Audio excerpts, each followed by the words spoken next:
يا عبادي الذين آمنوا إن Fir'aun, dia mati sedang berlari untuk mematikan orang lain, ya kan? Nabi Musa, Nabi Harun alaihissalam di Bani Israel, dia sedang mengejar Nabi Musa dan Harun alaihissalam bersama Bani Israel untuk membantai dan menyiksa mereka. Dalam perjalanan itu dia dimatikan oleh Allah. Ainama takunu yudrikumul maut walau kuntum fi burujin musyayyadah. Dimanapun kalian berada, kematian akan datang kepada kalian, walaupun kalian sedang berada di dalam benteng-benteng yang sangat kokoh. Kita ini seringkali ingat mati kalau sedang mengalami turbulensi, ya, di atas pesawat. Nah, itu ingat mati. Nah, dokter bilang kankernya parah sangat nih, langsung ingat mati. Begitu stroke, langsung ingat mati. Di medan perang langsung ingat mati. Padahal bisa jadi sedang duduk seperti ini mati.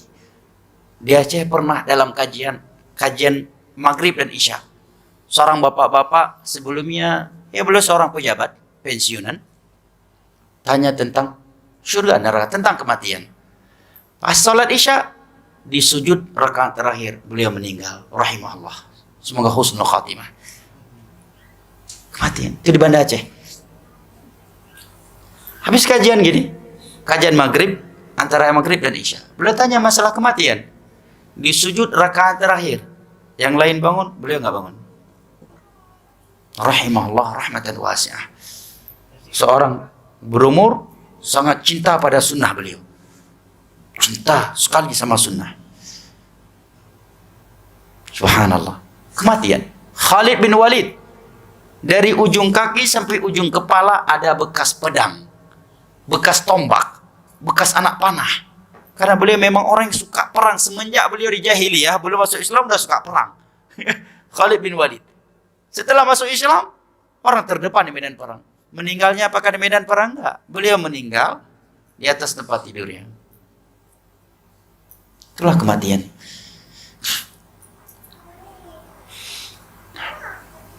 Itulah yang namanya kematian. Dan Nabi bersabda dalam hadis yang diriwayatkan oleh Imam Muslim dari Abu Malik Al-Asy'ari radhiyallahu an, "Kullun nas yaghdu faba'i'un nafsahu famu'tiquha wa mubiquha." Semua manusia sedang berjalan. Tak ada istilah duduk berjalan di tempat dalam Islam. Sebagian manusia ada yang berkata dia berjalan di tempat, ya kan? Nggak tahu di sini ada nggak istilah itu? Berjalan di tempat. Setempat bahasanya, berjalan setempat. Ya, dalam Islam tak ada istilah berjalan setempat. Semuanya sedang berjalan menuju kematian, menuju alam barzakh. Fabay'un nafsa, semua mereka sedang berjuang dan mengorbankan jiwanya. Nah, ini hal yang perlu kita renungkan. Nabi sebutkan seluruh manusia di dunia ini, baik yang muslim, yang kafir, ya, yang kaya, yang miskin, yang sehat, yang sakit, ya, yang ikut sunnah, yang ikut bid'ah, yang soleh, yang fasik, semua mereka sedang melakukan dua perjuangan. Cuma ada dua perjuangan di dunia ini, nggak ada perjuangan yang ketiga. Yang pertama, perjuangan untuk meraih surga Allah dan membebaskan dirinya dari neraka Allah. Dan perjuangan yang kedua adalah untuk melemparkan dirinya ke dalam neraka Allah. Dia sadari ataukah tidak. Cuma ada dua perjuangan ini di dunia ini. Dari semenjak seorang hamba bangun dari tidurnya sampai tidur kembali, dia sadari ataukah tidak, dia hanya melakukan dua perjuangan. Perjuangan masuk surga dan bebas dari neraka Allah, atau perjuangan untuk dilemparkan ke dalam neraka Allah. Sebagaimana banyak dari manusia sedang berjuang untuk meraih surga Allah, tak sedikit pula dari mereka yang sedang berjuang untuk masuk neraka. Hanya saja orang yang sedang berjuang masuk neraka, ada yang sadar. Yang sadar apa? Pelaku maksiat. Pelaku maksiat, walaupun dia melakukan maksiat, sadar dia dirinya sedang melakukan maksiat yang bisa menyerumuskan dia ke dalam neraka Allah. Tapi pelaku syirik dan bid'ah, tak sadar dia. Justru menganggap orang lain terancam dengan neraka karena tidak ikut melakukan ritual syirik dan bid'ah yang dia anggap itu Islam, ritual Islami. Cuma ada dua perjuangan ini, maka jangan sampai kita mati sia-sia. Manusia yang mati di dunia ini cuma ada dua. Mati karena sedang berjuang meraih surga Allah, atau mati sedang berjuang untuk dilemparkan ke dalam neraka Allah. Nggak ada perjuangan yang ketiga di dunia ini. Cuma ada dua perjuangan. Matinya akan berharga atau matinya sia-sia. Kalau matinya karena Allah, di jalan Allah, matinya berharga, mulia, husnul khatimah, diterima oleh Allah. Tapi kalau matinya bukan di jalan Allah, sedang berjuang bukan di jalan Allah, dan bukan karena Allah, bukan di jalan tauhid, bukan di atas sunnah, dan bukan di atas ketaatan kepada Allah. Walaupun seluruh manusia di dunia mengatakan dia pahlawan, dia tetap bukan pahlawan di dalam Islam. Mati sia-sia. Jamaah yang dimuliakan Allah, ini yang tertanam kuat di dalam hati para sahabat Nabi. Surga, neraka, dan perjalanan menujunya. Ini benar-benar tertancap kuat di dalam hati mereka, sehingga keluar dari hati mereka kecintaan terhadap dunia. Sebagai contoh, jemaah, karena hal ini benar-benar tertancap kuat di dalam dada mereka, sehingga mereka benar-benar semangat dan berani bahkan menggigit agama Allah ini dengan gigi geraham mereka tatkala mereka mengingat tentang surga dan neraka serta perjalanan menujunya. Contohnya adalah Yasir, anaknya Ammar, dan ibunya Ammar yang bernama Sumayyah. Pasangan suami istri. Sumayyah suaminya Yasir, putra mereka bernama Ammar. Ini satu keluarga yang lemah di masa Nabi, di fase Mekah, ditangkap oleh Abu Lahab CS, oleh kaum musyrikin, disiksa, diikat di pohon kurma. Siapa yang melewati mereka dari kaum musyrikin melakukan apa yang dia suka. Sampai suatu ketika Nabi lewat melihat mereka dalam keadaan sudah tersiksa. Nabi berpesan kepada, hanya mengatakan karena saat itu belum diperbolehkan jihad. Kaum muslimin juga sedang lemah. Nabi cuma mengatakan apa? Sabran ala Yasir fa inna maw'idakumul jannah. Sabar kalian wahai keluarga Yasir, surga Allah adalah janji untuk kalian. Maka Sumayyah mempertahankan sunnah Nabi, menggigitnya dengan gigi gerahamnya, padahal Abu Jahal datang menancapkan tombaknya, mohon maaf, di kemaluannya, dan beliau mati syahid dalam keadaan mohon maaf, kemaluannya ditombak oleh Abu Jahal. Beliau adalah wanita pertama yang mati syahid di medan dakwah di fase Mekah, karena Abu Jahal yang menancapkan tombaknya di kemaluannya. Lihat, begitu mereka mendengar kata surga, rasa sakit tak lagi mereka rasakan. Tombak ditancapkan kemaluannya, tidak dirasakan lagi kesakitannya oleh Sumayyah. Kenapa? Karena sudah mendengar Sabran ala Yasir fa inna maw'idakumul jannah. Sabar kalian, surga adalah janji Allah untuk kalian. Contoh lainnya dalam riwayat Imam Al-Bukhari dari Abu Hurairah radhiyallahu anhu, dalam sebuah peperangan Nabi menyerahkan pedangnya kepada seorang sahabat yang bernama Abu Dujana. Dan Abu Dujana ini sudah menggenggam beberapa butir kurma yang sudah dibagikan untuk mujahidin. Dan yang namanya pasukan di medan perang itu akan berhenti perang kalau dia sedang lapar, ya kan? Apalagi makanan sudah di depannya, sudah dia genggam, pasti dia akan makan dulu baru lanjut perang, ya kan? Iya. Perang akan terlupakan karena kelapa, karena lapar. Apalagi makanan sudah di tangan, tinggal makan bentar baru lanjut lagi, kan begitu? Ini Abu Dujana sudah menggenggam beberapa butir kurma. Begitu Nabi serahkan pedang kepadanya, dia bertanya kepada Nabi, ya Rasulullah, in qutiltu ana huna fa ina ana. Wahai Rasulullah, seandainya aku mati di medan jihad kali ini, di mana tempat saya? Nabi katakan, fil jannah, tempatmu di surga. Fa alqa tamaratin kunna fi yadihi. Maka seketika itu beliau melepaskan kurma yang sudah beliau genggam untuk makan. kemudian langsung menuju ke barisan kaum musyrikin, sehingga beliau diibaratkan seperti gunting yang menggunting kain, masuk ke dalam barisan mereka, kembali lagi, masuk lagi, sampai beliau mati syahid di tengah-tengah mereka. Nggak sempat makan, nggak sempat memasukkan kurma yang sudah beliau genggam ke dalam mulutnya setelah mendengar kata surga dari Nabi SAW. Begitu mereka, cara mereka menyemangatkan diri mereka dalam beragama, sehingga mereka tidak meninggalkan agama Allah karena malu kepada manusia. Contoh lainnya, dalam riwayat Imam Muslim dari Khalid Al-Juhani radhiyallahu anhu, ada seorang wanita dari kabilah Khuza'ah datang kepada Nabi, dan Nabi sedang bersama beberapa sahabatnya. Tiba-tiba ini wanita datang mengatakan, "Ya Rasulullah, ini hubla minaz zina fa aqim alayya al-had." Wahai Rasulullah, aku sudah hamil karena perzinaan. Tolong tegakkan hukum had kepadaku. Dia berkata kepada Nabi di depan halayak keramaian.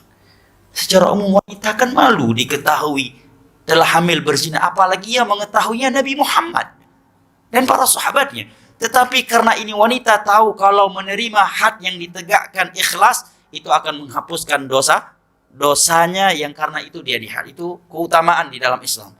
Orang yang melakukan sebuah dosa yang mengharuskan dia dihad, kemudian dia menerima hukum had itu ditegakkan kepadanya dengan hati yang ikhlas, maka hukum had yang ditegakkan kepadanya itu menghapuskan dosa yang karena itu dia ditegakkan hukum had kepadanya. Ya. Wanita itu, Nabi mengatakan kepadanya, pulang kamu. Sampai kamu melahirkan, melakukan persalinan terhadap bayimu ini. Perhatikan lama waktu masih beberapa bulan, ya kan? Setelah dia melahirkan bayinya itu, datang lagi kepada Rasulullah. Mengatakan, "Ya Rasulullah, tegakkan hukum had zina kepadaku." Nabi katakan, pulang kamu. Susui bayimu itu sampai 2 tahun. Hatta tahtami, sampai engkau menyapinya. Dia pun pulang. Kemudian kembali lagi. Berarti berapa masanya? 2 tahun lebih sudah. Ya kan? "Ya Rasulullah, aku sudah menyapinya. Tegakkan hukum had kepadaku." Nabi pun merajamnya dengan para sahabatnya karena dia sudah pernah menikah sampai wafat. Kemudian Nabi yang luar biasanya menjadi imam sholat jenazahnya. Umar marah. Umar menegur Nabi, "Ya Rasulullah, tusalli alaiha wa qad zanat." Wahai Rasulullah, Anda yang akan memimpin sholat jenazahnya, padahal dia mati karena zina. Kita tegakkan hukum had, kita rajam dia karena zina. Sekarang Anda ingin menjadi imam sholat jenazahnya. Apa Nabi jawab? "Laqad tabat taubatan law wusi'at baina sab'ini min ahli Madinah la wasi'atuhum." Ini wanita, wahai Umar, sudah bertaubat dengan hatinya yang jujur. Seandainya keutamaan taubat dia itu dibagikan untuk 70 orang penduduk Madinah, itu sudah cukup untuk mereka sebagai modal masuk surga. Allahu Akbar. Apa pelajaran yang bisa kita ambil dari kisah ini? Karena mereka mengingat surga dan neraka, maka rasa malu kepada manusia menjadi hilang. Kita karena malu sama manusia, ingat malu sama manusia, lupa surga dan neraka. Iya kan? Jelas-jelas ini jalan menuju surga. Kita tinggalkan. Kenapa? Malu sama manusia. Kalau orang Aceh bilang, hana mangat. Nggak enakan. Merasa nggak enak sama manusia. Kalau saya nggak ikut serta dalam ritual syirik itu, nanti saya dibilang Wahabi. Cemen. Ya. Nanti saya dibilang Wahabi. Akhirnya ikutlah. Buat ritual syirik, buat ritual bid'ah, buat maksiat. Sedang ikut, datang malaikat maut, cabut nyawanya. Nabi mengatakan, "Innamal a'malu bil khawatim." Amalan itu dengan mati sedang berbuat syirik, dibangkitkan seperti itu. Mati sedang berbuat bid'ah, akan dibangkitkan seperti itu. Nabi akan melihatnya. Para nabi, para rasul, para sahabat melihat, oh rupanya mati sedang buat bid'ah. Mati sedang bermaksiat, akan dibangkitkan seperti itu. Yub'atsu kullu 'abdin 'ala ma mata 'alaihi. Setiap hamba itu akan dibangkitkan sesuai dengan kondisi matinya. Hadis riwayat Imam Muslim dari Jabir bin Abdullah radhiyallahu anhu. Lihat Abu Dujana jamaah, begitu dengar kata surga langsung lupa makan. Padahal kurma udah di tangan. Ini juga wanita karena mengingat surga dan neraka, dahsyatnya alam kubur, malu kepada manusia jadi hilang. Kita karena malu sama manusia lupa surga neraka. Udah jelas-jelas kita tahu itu tauhid, kita tinggalkan. Jelas-jelas itu ritual syirik, justru kita lakukan. Jelas-jelas ibadah yang sesuai dengan sunnah Nabi, kita tinggalkan. Jelas-jelas itu bidah, kita lakukan. Jelas-jelas itu haram, kita lakukan. Kenapa? Bukan karena kalau melakukannya akan mati, akan miskin. Hanya karena malu sama jiran. Hanya karena malu. Kecuali alasannya kalau nggak melakukannya mati, udzur syar'i. Itu namanya mukrah, terpaksa. Ya, hilang nyawa, hilang kehormatan, hilang harta secara totality. Nah, itu udzur. Ya, syar'i mukrah. Illa man ukriha wa qalbu mutmainnun bil iman. Kecuali orang yang dipaksa dan hatinya masih tenang dengan iman. Tapi sebagian orang hanya sekedar malu. Takut. Khawatir dibilang Wahabi, nak ikut ajaran apa lah itu. Takut. Hanya karena malu. Artinya seandainya orang mencelanya, celaan mereka nggak membuat bisnisnya hancur. Tidak membuat hidungnya yang mancung jadi pesek. Enggak. Tidak membuat kulitnya yang putih menjadi hitam. Enggak. Tidak membuat tubuhnya yang sedang sehat menjadi sakit. Enggak. Hanya sekedar malu. Lihat Sumayyah. Tombak yang ditancapkan oleh Abu Jahal, mohon maaf sekali lagi, pada kemaluannya tak terasa sakit olehnya karena mendengar kata surga dari mulut Nabi SAW. Sebentar jamaah, seandainya kita diuji oleh Allah dengan ujian pada harta, kesehatan, keluarga ataukah yang lainnya, di jalan tauhid, di jalan as-sunnah, maka tak lama, tak lebih dari 1,5 jam. Apakah demi dunia yang masa penggunaannya tidak lebih dari 1,5 jam kita rela tak boleh masuk ke dalam telaga Nabi? Kita rela kehilangan syurga, kehilangan bidadari, kehilangan telaga Nabi SAW, dan rela masuk ke dalam neraka Allah? Maka jamaah yang dimuliakan Allah, kesempatan yang kita miliki, masa yang kita miliki untuk meraih syurga Allah dan membebaskan diri kita dari neraka Allah sangat sebentar. Yang terakhir, masih 2-3 jam lagi waktunya. Hah? Berapa jam? Baik, yang terakhir, cerita yang terakhir, bagaimana ulama dahulu menyemangatkan diri mereka dalam beragama dengan mengingat surga dan neraka. Seorang ulama di masa tabi'in yang bernama Ibrahim At-Taimi. Penuntut ilmu hadis, nama ini nama yang paling masyhur, termasuk nama yang paling masyhur dalam ilmu hadis. Ibrahim At-Taimi, salah satu ulama tabi'in yang banyak meriwayatkan hadis. Disebutkan oleh Imam Ahmad dalam kitabnya Az-Zuhud. Beliau mengatakan kepada murid-muridnya tips, cara beliau menjaga semangat dalam beribadah dan melakukan perjuangan untuk agama Allah. Apa kata beliau? Umatsilu nafsi fil jannah. Aku bayang-bayangkan, aku umpamakan seandainya diriku sedang di dalam syurga. Aku memeluk bidadari-bidadari yang ada di dalamnya. Aku meminum susu yang ada di dalam syurga. Dan air dan mandi di dalam anhar, sungai-sungai yang mengalir di dalamnya. Kemudian aku umpamakan seandainya diriku sedang di dalam neraka Allah. Aku meminum nanah dari penghuni neraka.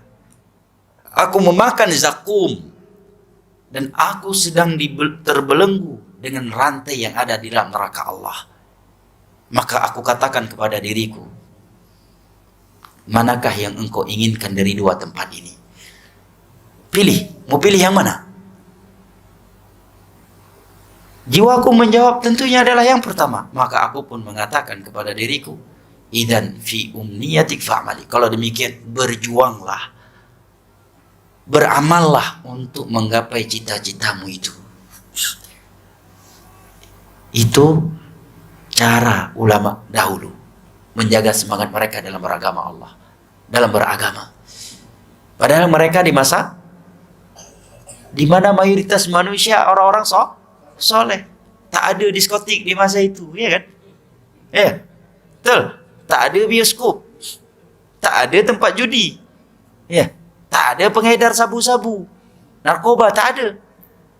Wanita-wanita yang buka aurat juga tak ada. Kuburan-kuburan diagungkan dengan kesyirikan, ritual-ritual bidiah juga tak ada. Di masa terbaik setelah masa para sahabat. Tapi mereka mengatakan harus sering-sering ingat surga neraka kita kalau mau semangat. Dan benar ya, apalagi zaman kita nih. Kalau sedang dalam surau, memang Masya Allah, surga dan neraka seakan-akan tertancap di depan kedua mata kita. Begitu keluar baru 3 langkah. Udah lupa apa yang disampaikan oleh Pak Ustadz dari surga dan neraka. Hanya gara-gara ada telepon tawaran bisnis. Langsung ambil tiket, langsung pergi Amerika. Padahal tadi nangis-nangis pas dalam surau. Seakan-akan surga dan neraka sudah terlihat di depannya. Baru 2 langkah keluar masjid, langsung booking tiket ke Amerika, nonton MotoGP. Langsung ke Barcelona, Real Madrid, nonton Piala Dunia, sepak bola. Itu di zaman kita, iya kan? Kalau di dalam surau, Masya Allah, kayaknya air mineral pun tak sanggup dia minum lagi. Karena sudah merindukan surga dan neraka. Begitu keluar dari surau baru 5 langkah, udah lupa dia. Kalau dia anak muda langsung lihat acara apa nih di bioskop malam besok nih, malam minggu nih, Ahad nih, di mana ada pentas. Maka di zaman kita ini kita harus lebih lagi sering-sering ingat surga neraka jamaah. Nabi saja menyemangatkan dirinya dengan mengingat surga dan neraka. Para sahabatnya juga demikian. Para tabi'in juga demikian. Tabi'ut tabi'in juga demikian. Ulama-ulama yang datang setelah itu juga demikian. Contohnya Anas bin Nadhr. Pernah dengar nama ini? Mungkin asing nama ini. Dan juga bukan nama yang sering disebutkan. Anas bin Nadhr. Pamannya Anas bin Malik. Beliau termasuk salah satu pasukan sniper Nabi yang ada di atas gunung Rumah dalam perang Uhud. Gunung itu dinamakan Rumah karena di atasnya ada rumah. Rumah itu artinya pasukan panah. Kalau bahasa sekarang sniper lah ya. Makanya dinamakan Gunung Rumah. Gunung sniper. Itu arti rumah. Sekarang udah pendek lah. Kalau kita pergi ke Uhud udah hampir hilang. Itu dulu gunung tinggi. Di situ Nabi tempatkan pasukan pemanah. Nabi perintahkan mereka. Lindungi kami yang ada di bawah. Jangan ada yang turun dari gunung ini sekalipun ada burung-burung yang mencabik-cabik kalian. Jangan ada yang turun. Perintah Nabi kepada mereka. Singkat ceritanya, sebagian mereka turun. Setelah melihat perang udah selesai, mereka mentakwil itu perintah Nabi tadi kalau kita masih jihad dan sebagainya. Nah, di antara yang bertahan waktu itu masih ada 2 orang. Anas bin Nadhr dan Sa'ad bin Mu'adz. Sedangkan Khalid bin Walid saat itu yang masih musyrik sudah membawa pasukannya dari bawah gunung, melihat gunung sudah kosong daripada sniper, naik ke atas gunung membantai beberapa pasukan sniper yang masih tersisa di situ dan membantai para sahabat di bawahnya. Apa kata Anas bin Nadhr kepada Sa'ad bin Mu'adz? Inni wajadtu rihal jannah duna Uhud. Wahai Sa'ad bin Mu'adz, jangan mundur. Aku sudah mencium bau surga di sini. Subhanallah. Jangan mundur wahai Sa'ad bin Mu'adz. Aku sudah mencium bau surga di sini. Ini surga kita. Pintunya sudah di depan nih. Baunya udah kecium, masa mau kita pergi meninggalkannya? Lihat bagaimana ulama dahulu menyemangatkan diri mereka dalam beragama. Ya, ketika sudah mulai malas sholat tahajud, banyak-banyak ingat surga neraka jamaah. Ya, diuji dengan kemiskinan, banyak-banyak ingat surga neraka. Seorang mukmin kalau udah ingat surga neraka, semangat ibadahnya akan meningkat, ya. Dia akan lebih sabar, akan lagi bersyukur, ya. Tidak banyak mengeluh. Nah, akan tenang rumah tangganya. Makanya seorang ulama salaf yang bernama Ad-Daqqaq mengatakan, man aktsara نفس ذائقة